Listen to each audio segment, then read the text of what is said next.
प्राचीन समय की बात है।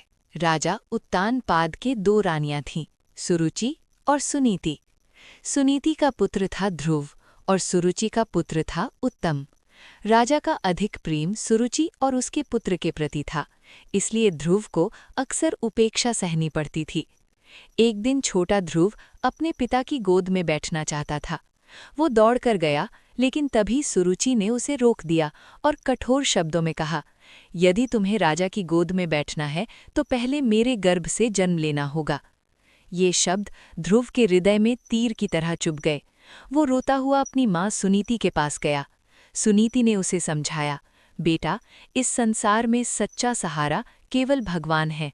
यदि तुम सच्चे मन से भगवान विष्णु की भक्ति करो तो वे अवश्य तुम्हारी सहायता करेंगे। ये सुनकर 5 वर्ष का छोटा बालक ध्रुव दृढ़ निश्चय कर जंगल की ओर निकल पड़ा। रास्ते में उसे देवर्षि नारद मिले। उन्होंने ध्रुव की परीक्षा लेते हुए कहा, तुम बहुत छोटे हो, जंगल में कठोर तपस्या कैसे करोगे? लेकिन ध्रुव अडिग रहा, उसकी आंखों में दृढ़ता थी। तब नारद जी प्रसन्न हुए और उसे मंत्र दिया, ओम नमो भगवते वासुदेवाय। ध्रुव ने घने जंगल में जाकर कठोर तपस्या शुरू कर दी। दिन ब दिन उसका तप बढ़ता गया। पहले वो फल खाता रहा, फिर केवल पत्तों पर जीवित रहा। अंत में उसने अन्न जल तक त्याग दिया। उसकी भक्ति इतनी गहरी थी कि पूरा ब्रह्मांड उसकी तपस्या से प्रभावित होने लगा। देवता भी चिंतित हो गए। आखिरकार भगवान विष्णु स्वयं प्रकट हुए। उनके दिव्य रूप को देखकर ध्रुव मंत्रमुग्ध हो गया। वो कुछ बोल नहीं पा रहा था।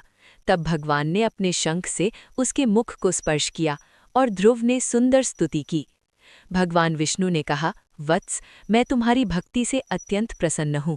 मांगो, क्या चाहते हो? ध्रुव ने उत्तर दिया, प्रभु, अब मुझे कुछ नहीं चाहिए। मैंने आपको पा लिया, यही मेरे जीवन का सबसे बड़ा धन है। भगवान मुस्कुराए और बोले, तुम्हारी भक्ति अमर रहेगी। मैं तुम्हें ऐसा स्थान देता हूँ जो अचल है। तुम आकाश में ध्रुव तारे के रूप में सदैव चमकोगे।